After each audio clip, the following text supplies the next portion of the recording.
Hello and welcome. This is Alchemistexe, and today we're going to be looking at the unit Blair. So she's a global original unit. She's light elemented, and she is a hybrid of damage and support, specifically of the missile type, although she has some ways to support magic users as well. And she is very panel based and very adjacent support based. And with her job plus, she got a nice boost in the ability to do something similar to what the unit Hisham is able to do, where popping panels that buff some stats as well as giving jewel regen, which is always nice to improve jewel economy wherever you can.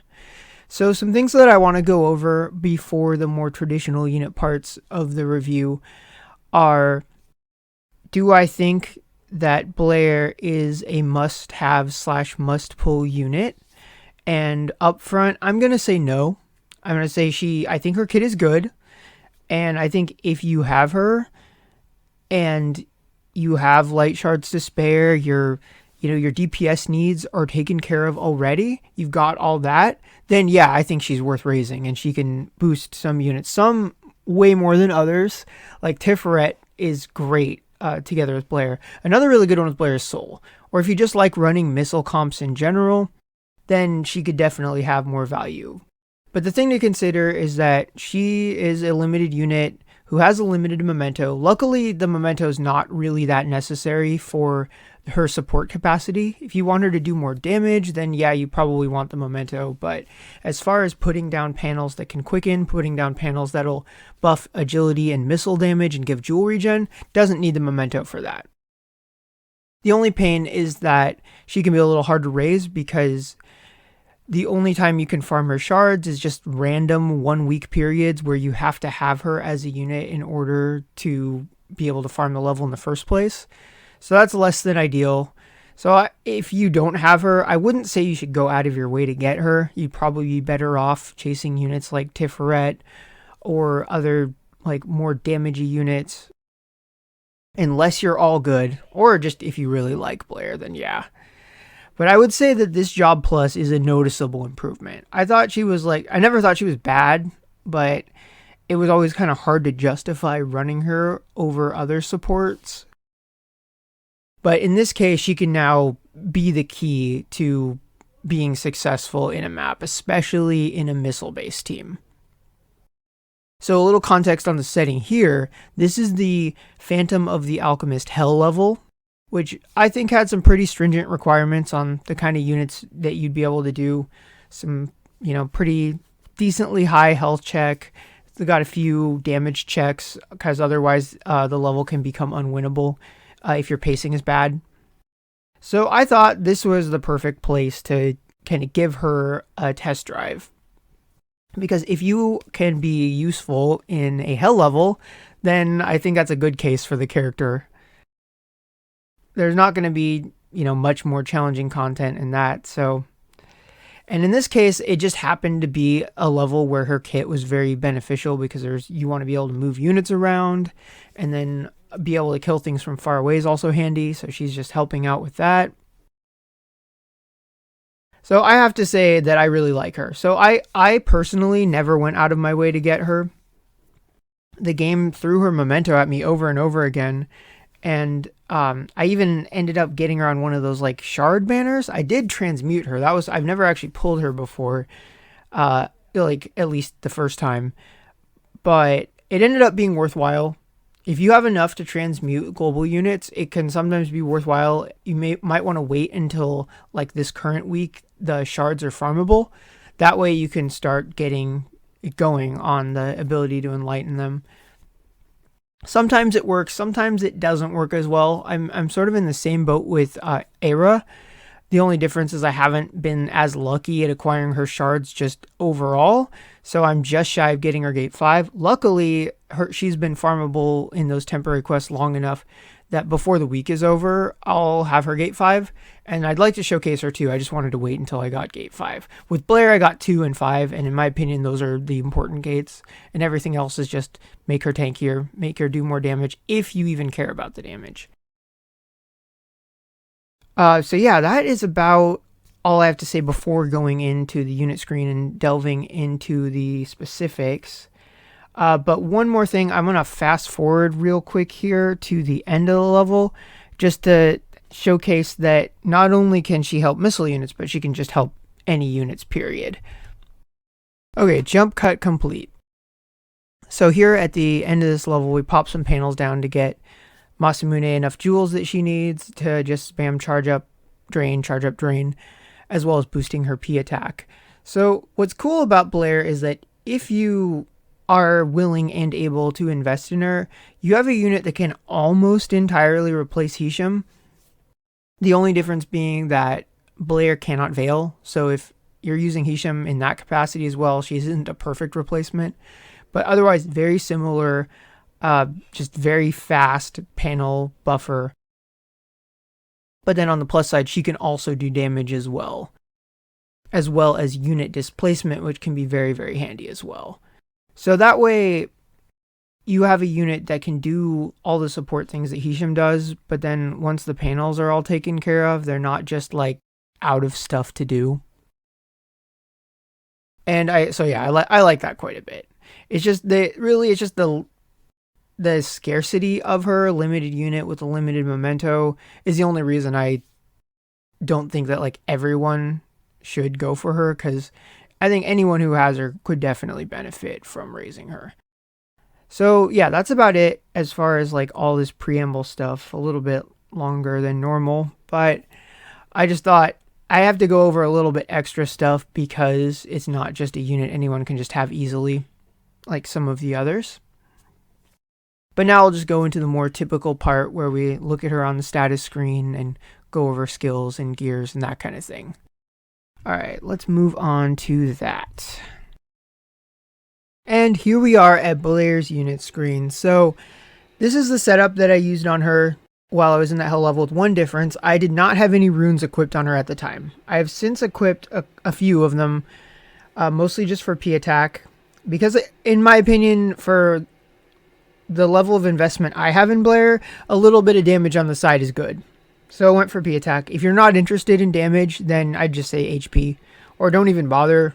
She's got good enough stats and access to good enough stuff that it's not a huge deal unless it's like, you know, the hell level type of content. As far as skills go, this is my favorite setup, but you've got options. Her job plus is just good for the sub for most content. You could, if you want to do the damage thing, use the charge up from the sniper, but you'll lose out on some of the more fun moves like the displacements. But it depends on what your needs are. If you just want to like charge up and use particle, ray, beam, whatever it is, then go for it. I'd say her reactive though is probably going to just want to be this one, because she can recover HP, just a portion of the damage back, so makes her tankier. Hard to argue with that. Her gate 2 is what I have on her, and it's her long snipe. It just adds more stats onto it, so you get agility, jewels obtained in range +2. If her agility is too much, like maybe you're doing a port raid or something, and you've got to get her agility down, you might want to use this one instead. So that way you have cheaper moves and you won't be as fast, so you're not eating up as many turns. Not, kind of a niche thing. In most content, I think more speed is better. But it is nice to have options. And then the one that I think is really fun is the one that gives her agility and missile attack when she's adjacent to an ally, because it's really good for missile units, because a lot of times they just kind of hang out in the same place and shoot anyway, especially against bosses. So that is a good setup, but you could also do both range things at the same time, and then if you have her max limit break memento, get another range on top of it, so you can have a pretty absurd level of range. I just don't think that's necessary most of the time, because she can have that range, but there's not too much she's able to do with it compared to other more dedicated damage missile units. As far as gears go, she is a Slotstein unit, so that is nice in that she can access that Albea coat, or I guess it's Magnus's coat, but it's an Albea VCR. So to get 650 HP. There's a little redundancy with her own VCR as far as the stats there go, but I don't think it's significant. And then if you're lucky enough to have been around a long time and you got the Prompto camera, that's a good option. Other than that, it's not as important. You could throw something that increases strong versus dark or anything like that. If you don't have the VCR and you do have Soul's first memento, you could use the VCR from that, and that would work as a pretty good substitute. You get the agility, you get some missile mod out of it, you get hit rate. All stuff she wouldn't mind. Can't use the magic, but no big deal. Okay, let's look at her enlightenment next. So yeah, HP attack dex, everything she would want that her kit uses. Her gate 2 is great because having agility and jewels obtained with range is great. Just anything that is like a range passive that's getting a boost, it's always nice. Her leader skill I don't think is amazing. You know, it's a 50 HP all attack 20, so a little more defensive than offensive. Could be nice, but chances are you'd probably be using somebody else's leader skill or a memento leader skill, so I wouldn't necessarily prioritize it unless you don't have something better and an overabundance of her shards. In that case, you know, go for it. 4 more stats. 5 is nice because it boosts plasma beam quite a bit. Actually, I kind of forgot what it does. Maybe this will jog my memory. I forgot to have the Alchemist Code database ready when I did this. Oh, it adds strong versus dark. It increases the modifier a little bit in general, and then it adds a plus 50 dark exploit. Okay, yeah, that did jog my memory. So in general, if you want to do damage, gate 5 definitely is nice for just deleting dark units. I'd say 2 in more general usage is good, but if you really want to make the most out of her, I recommend both. Just because her general playstyle can be such that she does her support stuff first, and then once she's put the quicken panels and the damage boosting panels down, park herself next to another missile unit and then start firing off her nuke move. That is, I used her pretty extensively throughout like the entire Genesis chapter, like the, you know, normal, hard, and EX quests with a missile team with like I use Roxanne, Tiferet, Soul, and Blair together to see how they synergized and how her moves worked with it, and I liked it quite a bit. So that is it for the status screen stuff. So let's go into the training dummy level and take a look at some of her moves in more detail. Okay, so welcome to my sea of panels. I set these all up in advance just because I felt that would be easier. And of course, Blair's not alone because as a primarily support unit, we have to show how she supports. But first I want to show off her attack range because it's a little unusual. Most missile units have, like, they can shoot X amount of squares away, or sometimes there's a minimum and a maximum, so they can't shoot too close. She can just do a straight line 4 squares in front of her, so it's a little bit limiting, but sometimes it's nice that she can just shoot point blank. And then just to showcase the difference that her passive makes, it's not huge, but it's still existent. We've got 3965 normally, and now that she's adjacent to a unit, it's gone up to 4398. You know, not a huge difference on normal attacks, but when we look at something like Particle Beam for like 8195 versus 89, you know, it's starting to climb up. And then if you got other factors in there, like some of her panels that boost Missile Mod, it's just nice because more damage is always nice. So, but let's take a quick tour of the panels here. We have got over here, these 3 in a row are the agility accelerant, and those are the ones that will cast Quicken. So anyone who stands on it is going to get Quicken. And the way that it falls, it's like it'll be 3 panels and it'll either go horizontally or vertically depending on where you're putting it. A little bit limiting, and just make sure that for all of her buffing panels, just make sure that there isn't anything occupying the square, otherwise you'll lose out on it. Sometimes you have no choice, but ideally you want to make the most of the space, so just make sure that nobody is occupying the spot. Then you stand on it, and then end your turn on, and you've got Quicken. Simple as that. So then next up, she's got 2 that will buff different types of stats and damage. Energy Accelerant is for P-Attack, Missile, and they both do Agility. And then Magicka does M-Attack and M-Attack modifier. So let's see how different the damage is for soul, making sure it's a magic type attack. So Pluto Hazard, looking at 7254. All right, now let's get him on the panel. And now we are looking at 15. Yeah, that's pretty noticeable difference. And then on top of it, they'll get 20 jewels on their next turn. And they can activate these panels 3 times before they go away. So, you know, very Hisham-esque, just a bigger stat bump.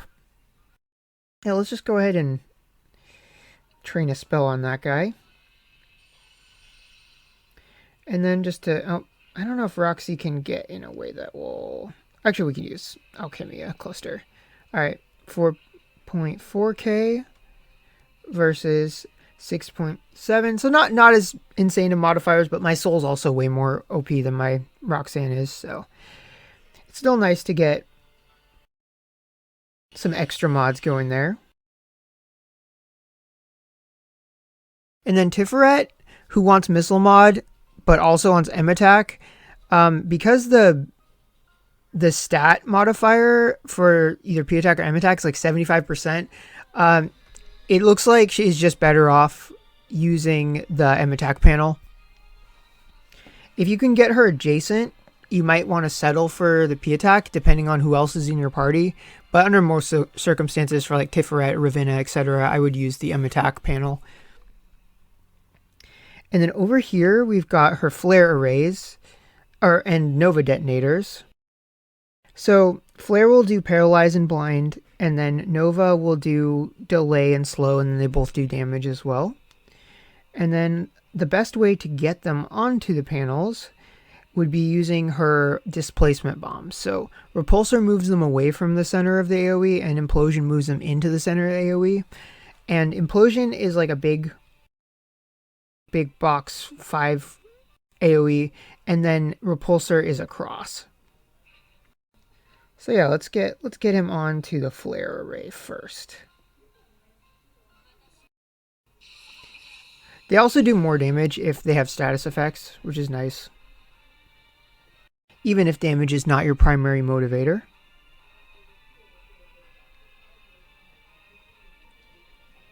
Let's just get her charged up while she's on that.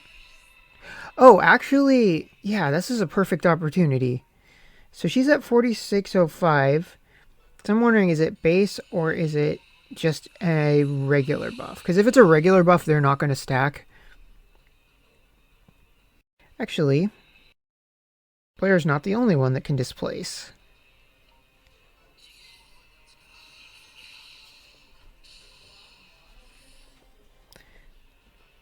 Well, now he's just got a giant pile of status effects. And the nice thing is it's any status effect too, so not terrible damage. Then she's also got Plasma Surge on her sub, which can inflict bind. Can be nice, especially with Zheng Yi. If you're, it'd be, unless you're doing a global Memento Leader skill, it'd be kind of weird to run them together, but stranger things have happened.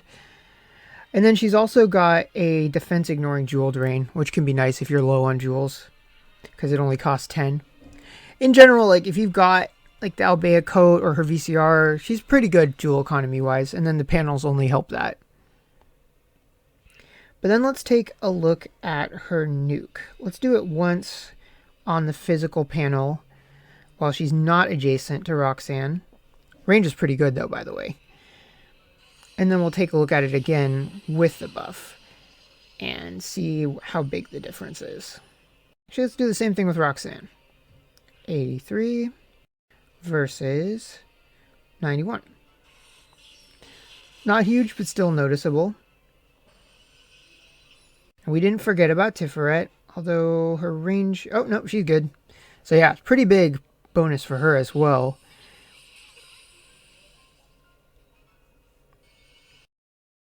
And then last but not least, let's throw one more particle beam in there.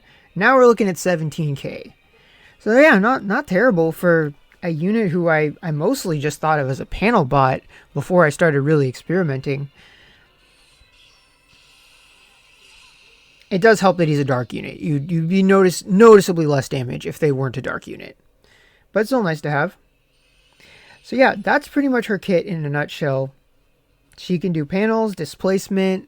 She can make you faster. She can make you stronger. She can mess up enemies, you know, in those circumstances where they actually are vulnerable to CC. All in all, a great unit. Her only real limitation is the fact that she's a pain to get, a pain to raise, and then also has a limited memento. But just evaluating her based on her kit, definitely awesome support unit. So hopefully all of you found this helpful.